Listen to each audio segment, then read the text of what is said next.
Did I ever mention how much I love this book?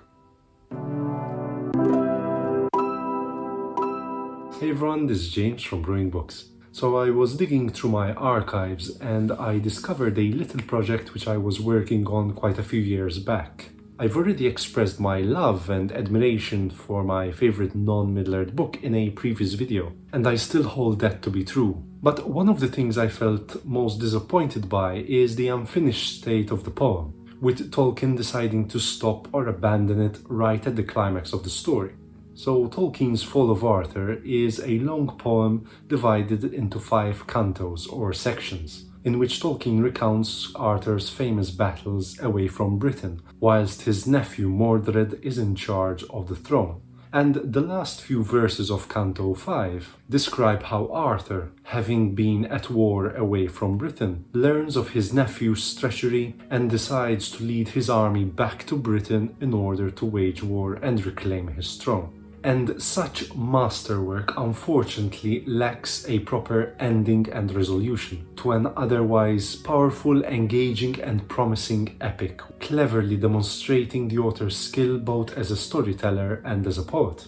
I actually do believe that if Tolkien had managed to finish The Fall of Arthur, it would have been his magnum opus. So basically in 2014 I embarked on a project to try and craft my own conclusion to the poem, by looking at the notes and commentaries supplied at the end of the book in The Fall of Arthur. It took approximately a year or so on and off working on the project to complete Canto 6. I must stress that this in no way captures Tolkien's style and elevated writing, nor does it faithfully capture the alliterative meter which was used both in the poem and also in Old English poetry. But it was an absolute blast working on this. It has now been 7 years since that project started, and I still hope one day to be able to complete the poem by adding 2 more cantos. Perhaps if enough people are interested in it after watching this video. So here's my own version of Canto 6, which I have entitled The Departure of Gawain. And friendly advice, it's always helpful if you have already read The Fall of Arthur to provide some context to what follows. Enjoy. Face thy foes, fear and still, eager urged Gawain to Arthur king. Warships watchful, signal waiting, reclaim your rule, Romeril invade. But qualm crept in king's heart, his homeland held by horde of heathens. King's court assailed by craven nephew, throne threatened with vile treachery. Britain's beach its breath abated, as Arthur an earnest enemy pondered. Wrathful at revolt, pity in reason, a command he contrived, conflict to avoid. In purging Britain's plight, war I purposed. The seas I sailed, justice seeking. Mordred's madness banish and mastery regain. The rightful ruler thus readily spoke. Yet anger has eased as home approaches, weary to wage the war declared, unwilling to allow deaths unnumbered. Regal in retort, the king resolute, but in fierce fight of fury festered, as heart hardened at haughty words. Coldly Gawain conceded to king's request, though plan he pondered, false peace withhold. Idle in ennui the usurper sat, war hunger withering his strength waned. Mordred measured the mastery of Britain, glorying in gloom at the glory achieved. Countless lords corrupted, striding in king's court, sinister in silence, thus they served. Eager in assent the faithful overtook, then promise of power overwhelmed parleys. Council now convened, conquest to assure, to seize and suppress and Britain surrender. Amid that assembly strode an envoy, disturbing debate, danger proclaimed. Swift seas mastered, his host surpassed, Arthur has arrived, the coasts assailing. A frenzied fear those false lords overtook, quailing Mordred questioned, his conquest told. From throne to thraldom his thought threatened, but plans he pondered as pride endured. Battle he brooded, his bloodlust rising, strength newly surged, annihilation seeking. With bloodbaths innumerable, Britain to drench. Grim he grinned at that ghastly gargoyle, then sinister servant thus he spoke. Heed, Lord, hasten as Arthur hesitates, secure victory swiftly and loyalty strengthen. Slyly Mordred smirked, victory sensing, roaring in rage as lust returned anew. Armies he assembled, mighty in arms. To Romeril rose the rallying call. King Mordred croaked that crooked host. Outrode usurpers from ancient castle, vouching vengeance, violence seeking. Ahead of an army eager to conquer. In haste that host marched haughtily to Romeril in rage, Arthur to repel. Storm clouds swept the southern coasts, battle-braced Britain doom brooded. Wailing winds arose as warriors struggled. Hard hit the rain on that dark host, as ever onward urged the usurper's voice. Through dense thickets plodded those troops. Warily they waded, concealed in watery veil. Slowly the storm abated to silence.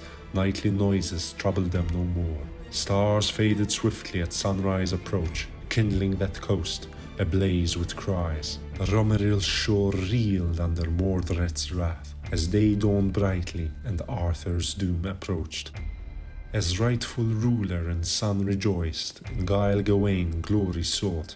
His king hesitated, of haste heedless, to beach he bent his purpose for battle. Faithful and fierce were those who followed, 200 all told, terror they spread. As solitary sailed that ship from safety, Arthur unaware of treason unfolding. Mordred's men on coast motionless stood, ready in rage attackers to repel, conquest to complete, enemy to crush. Swiftly now that sea-craft the sea traversed, his wits hardened as haste drove him, and basking sun blazoned Gawain bore forward. That worthy warrior for rightful cause, bearing the burden of king's betrayal. As ship reached shore, fierce shouts arose, roaring and wrath, the rebellion to quench. For king and country, thus they cried, as men alighted forward advancing. Arrows eager flew from skillful archers, as Mordred's men slew and maimed. Heedless of hell around, they charged in haste, as spear and sword crashed and splintered. Fiercely Gawain fought as men joined the fray. Shorn of chivalry, earth they shook. Their swords they swung, usurpers slaying, as fresh forces swelled to falter their charge. On crooked cliff Mordred cursed, trying to turn tide of battle, ending the attack Gawain to ensnare. Ruin he risked, strategies he wrought. Arthur's men endured the foes engaging. Thus were those traitors redeemed from king's mistrust. Faith they found, foes they slew, their courage they kindled as conflict raged on. Sailing sun to high noon soared, his shield shimmering the shore kindled. In God's glory basked Gawain, that worthy warrior woe delivered, swiftly purging souls of faithless soldiers, laying to anguish that leader of men. Brave warriors bled, the enemy beating. Craven cowards fled, countless in terror. Gawain the beach gored, its mastery gained. That moment was marked, then Mordred came. Armed in iron, dark and unconquered, striding with sword and shield secured. Raging in revenge, the usurper rallied. To beach he bore his host at his back. Gawain and his guard as shield wall they gathered, ready to receive the usurper's wrath. Dark hosts descended to sandy beach destined. Screaming they surged with splintered weapons. In the fray of fury conflict arose fiercely. That notable knight, Gawain the noble, Mordred he matched, those mighty two engaged. The sandy dust disturbed as dark battle's light. Gawain's sword Galuth strength it garnered, and hatred hasted fell, and Mordred's helm cleaved. Undaunted the usurper strode unflinching, wrath rising on Mordred's face revealed. Eivor the ignoble, the dark esquire, by malicious master stood, murder he sought. Grabbing his black bow, that weapon Mordred bent, loosening lustful arrow as longbow lurched. Fierce in flight at Gawain it flew, piercing iron plate, his pounding heart it struck. In cold heart he cried for Arthur king, Gawain the gallant to ground fell. Eivor slain in anguish by Esquire Gern, as on dark host was hurled Gawain's fierce household.